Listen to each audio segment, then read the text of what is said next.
The Canon R5 Mark II and also the Canon R5 C, two high-end mirrorless camera and my professional shooter.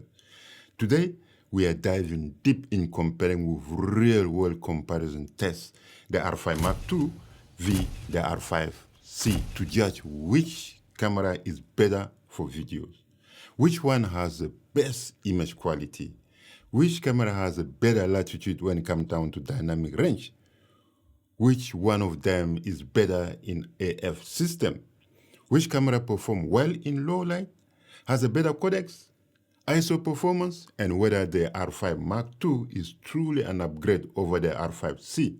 And if you like the sound of that, there is video for you, my friend. I have been using both cameras extensively, the R5 C since launch and the R5 Mark II from day one. And after countless of hours shooting, grading, and also testing, I finally have my verdict. My friend, before the big dive, if you're into details camera comparison, deep dive reviews, and hands-on filmmaking insights, make sure to smash the like and subscribe button for me. To support this channel, I want to reach 3,000 subscribers.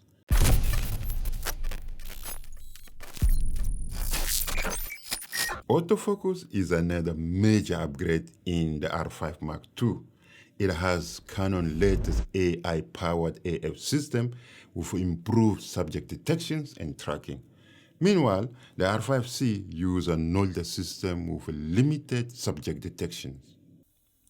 Autofocus is critical for a lot of filmmakers and photographers, especially for running and gunning shooting or even where you can't afford to miss focus. Let's test how these two cameras perform in a different scenario. So objective is to compare AF tracking speed and subject recognition and accuracy in both cameras. Here is my setup. So I have bright daylight and also dimly light. So in bright light, what is the setup? So I have the lens, the RF35mm. I put it to f2.0, wide open. Subject, I have a moving person walking toward and away from the camera. AF mode, face tracking and subject detections. Light is bright daylight. All right. So in low light, what is my setup? In low light, I have the lens still, the RF35mm f1.8, again wide open. Subject, a sitting person and then moving away from the camera. AF mode, face tracking and subject detections. Light, low light condition, one reading light in the room, and second condition, only iPad screen light.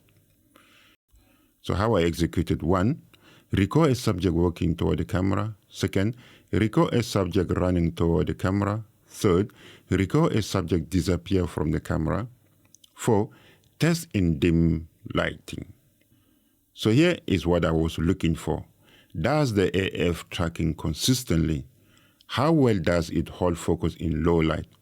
Are there focus hunting issues? And here is what I found that comparing the AF in both cameras. In bright condition, the R5 Mark II is slightly faster. This makes sense since it has the latest autofocus improvement. But in extreme low light condition, the R5C surprisingly found focus faster than the R5 Mark II. That's unexpected, and I think it has to do with the R5C higher base ISO. For tracking movement, the R5 Mark II is better, but for face detection in low light, the R5C wins.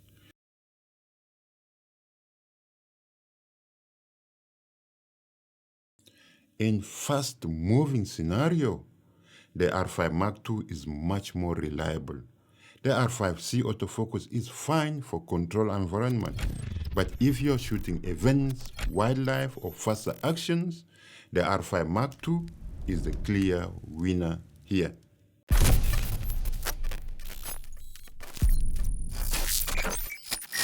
Low light performance is another area where we see some key differences. The R5C has true dual native ISO at 800 and 3200 ISO, while the R5 Mark II doesn't officially have dual ISO, but behave like it does at 4000. Low light performance separates a good camera from a great one. We have all been in a situation where we can add more light, so we rely on the camera sensor to perform well at high ISO. So what is the objective of this test? Is to compare ISO noise performance and see how dual native ISO for the R5 C v the non-dual native ISO for R5 Mark II affect the result. So here is my setup. 1. Location, a dimly lit indoor space. 2. Shooting mode, 4K 10-bit and 8K RAW. ISO setting, start at ISO 800 and increase up to ISO 12800. Dual native ISO transition. R5C look for the transition at ISO 2200 and R5 Mark II look for transition at ISO 4000. So here how I execute it. 1. I shoot a test chart or dark texture surface at increasing ISO level. 2nd, compare side by side in post. 3rd, apply the same denoising setting post-processing. So what I was looking for. When does the noise pattern change? Which camera retain more detail in low lights? How well do the color hold up at high ISO? So here is what I found out comparing the low light capability of both cameras. At ISO 800, the R5 C is cleaner, while the R5 Mark II show more noises. At ISO 3200, the R5 C second base ISO kicked in.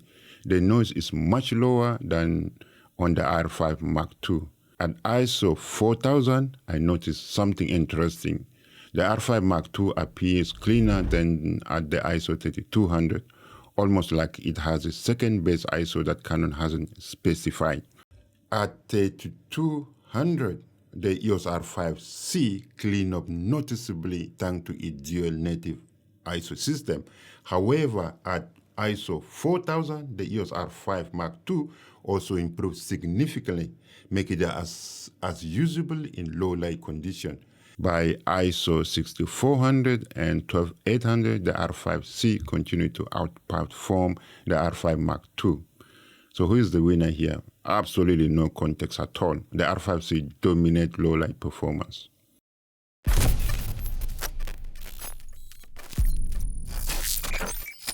Image quality is always one of the first things we consider when choosing a camera. Both the R5 Mark II and also the R5 C feature 45 megapixel full frame sensor and can shoot 8K RAW and also 8K compressed. But does the new R5 Mark II really produce a better image? We will find out. So what is the objective for this section? So the objective is to compare how the image quality differs from between the two cameras in RAW and also compressed codec. I have identical setup for both cameras. Same lens, I use the RF 35mm f1.8 as lens. So how I execute it? 1, I shoot the same scene in 8K RAW on both cameras. And 2nd, again, I shoot again the same scene in compressed codecs like 4K 10-bit 422. Picture profile, I have the C-Log2 for the R5 Mark II and C-Log3 for R5 C. Lighting, control indoors lighting and also natural outdoor lighting. 3rd, I interpreted the R5 C raw footage in C-Log2 to match the R5 Mark II. I graded the footage identically and I compared them side by side. What I was looking for: 1, color differences in skin tones, highlight and shadow. 2nd, detail retention after color grading. 3rd, dynamic range compression in C-Log2 v C-Log3. First, we're comparing 4K for the R5 Mark II C-Log2 and R5 C C-Log3 recording format.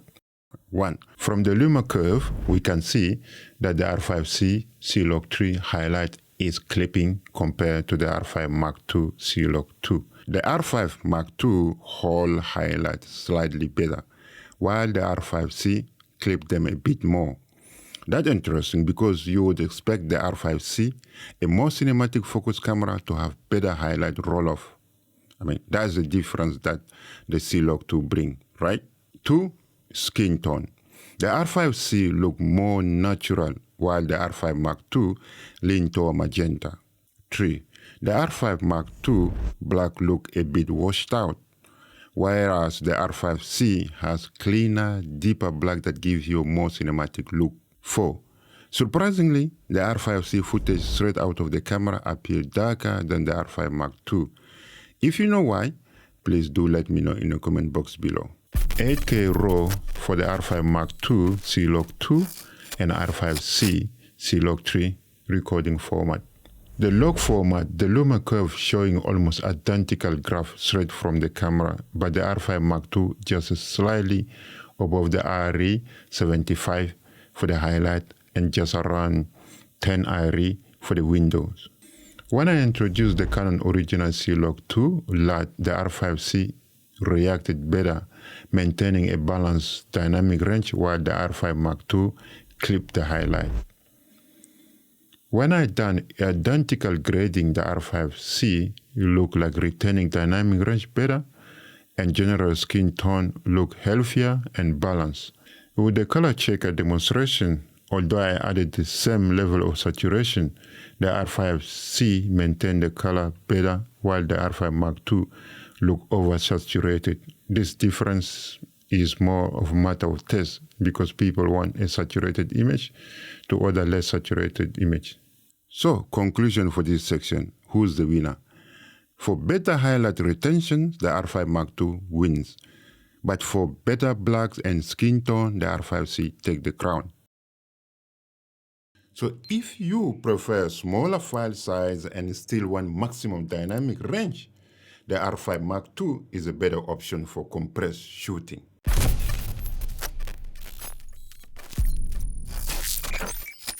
Dynamic range is critical for preserving details in highlights and shadows. Dynamic range is a big deal, especially for those shooting in uncontrolled lighting conditions. If you're filming in a bright sunlight or high contrast environment, you need a camera that can hold into detail in both highlights and also shadows. So let's see how these two stack up. To test how much dynamic range each camera capture and how well they recover shadows, here is my setup. Location: indoor with a bright window and a dark subject in foreground. Shooting mode: 8K RAW and 4K 10-bit 422.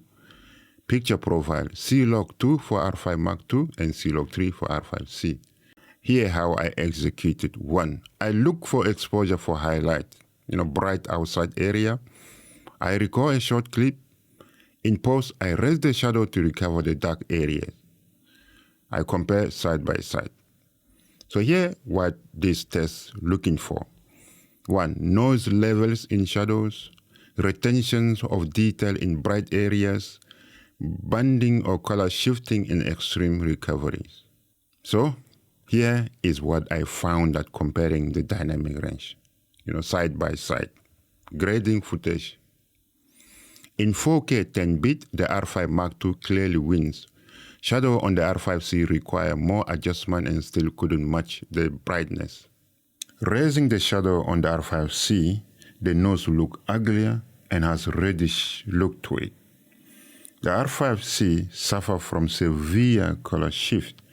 You can see around the window, green color shift, while the R5 Mark II still look clean with no apparent color shift. Certainly is due to the fact that the R5C has the C-Log 3 and the R5 Mark II has C-Log 2, which has higher dynamic range. But when I apply just simple C-Log 2 LUT to the R5C, it's almost similar. The R5C kept its dynamic range better as well. But overall, for the dynamic range, the superior of the C-Log 2 make the R5 Mark II wins against the R5C.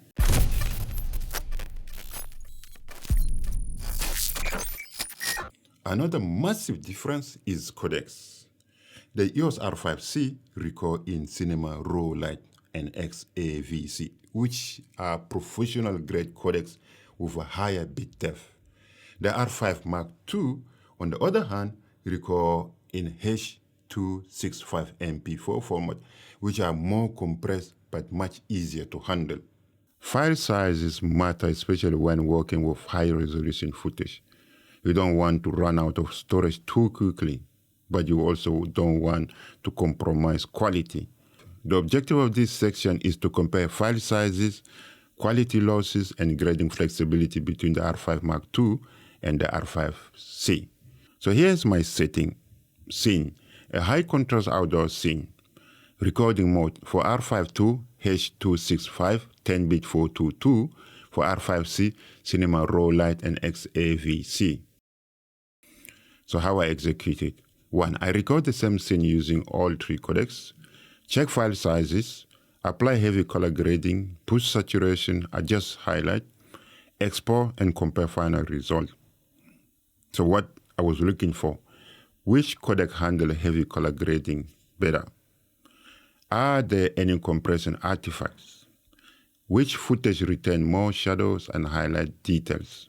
So here is what I found out in comparing those two cameras. R5 Mark II Cinema Raw Light is 67 GB, while the R5 C is only 27 GB. That's a massive difference. In XAVC, the R5 C files are larger but hold more data. Color grading, both are solid, but the R5 C is slightly softer and more cinematic, while the R5 Mark II looks sharper. Who is winning here? It is a tie. Both have pros and cons depending on what you need. If you need maximum flexibility for grading, the R5 C is the better choice. But if you prefer smaller file sizes and easier workflow, the R5 Mark II compressed format makes more sense.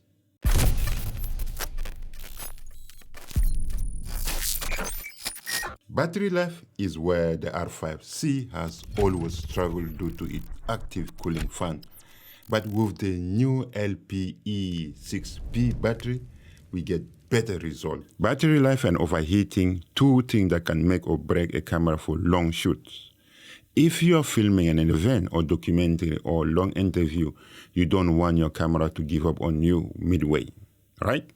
So how do these two cameras compare when it comes to endurance? We will find out. So what is the objective? The objective is to compare battery drain rate under the same conditions. Here is my setup. Mode, I shoot 4K 25p, long recording test. Battery, fully charged LPE6P battery in both cameras. Timer, I run the cameras until they shut down. So how I executed? 1. I start both cameras simultaneously. 2nd, I monitor battery percentage over time. 3rd, note when each camera power off. So what I was looking for, which camera lasts longer in the same recording mode? Does the fan in the R5 C affect battery drain? Does overheating cause the R5 Mark II shut down first? To keep it fair, I use a fully charged LPE6P battery in both cameras and started recording simultaneously. The R5 Mark II overheating first at 55 minutes, shutting down to cool off. That's expected, given Canon history with overheating in the hybrid cameras. And after a short cool down, I restarted the R5 Mark II, but it overheated again at 1 hour and 18 minutes, shutting down for the 3rd time before running out of battery. Meanwhile, the R5 C keep recording with no overheating issue thanks to its built-in fan, and lasted for 1 hour and 35 minutes before shutting down due to battery depletions. As you can observe from the test, surprisingly, in that test, the R5 C lasted longer than the R5 Mark II. There is a massive difference. The R5 C not only lasted 17 minutes longer than the R5 Mark II, but it's also never overheated once. That's a major win for the filmmaker who need long interrupting recording times. The winner here, clear victory for the R5 C. If you need reliability for long shoot, the R5 Mark II just doesn't hold up as well.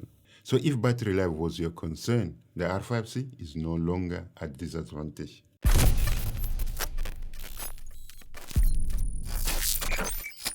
So after all these tests, which camera is right for you? Well, that depends on your need. If you are shooting a lot of fast-paced handheld work, the R5 Mark II is a better choice thanks to its IBIS and also improve autofocus tracking. If you are a cinematographer or someone who needs the best low light performance and battery life, the R5C is the clear winner here. For dynamic range, in compressed format, the R5 Mark II edge out, but in RAW, the R5C fight back and wins. At the end of the day, both cameras are amazing tools. Let me know which one you would pick in the comment below. If you want to know how the R5 Mark II compared to the original R5, watch this video that is now showing in the screen. You will love it. And if you find this video helpful, don't forget to smash the like button and subscribe for more in-depth camera tests. Your support helps me keep the channel going and also help me reach 3,000 subscribers. That's my aim. So, my friend, may God bless you. And if God willing, I will see you in my next video, my friend. Hakuna Matata. I'll see you next time. Bye for now.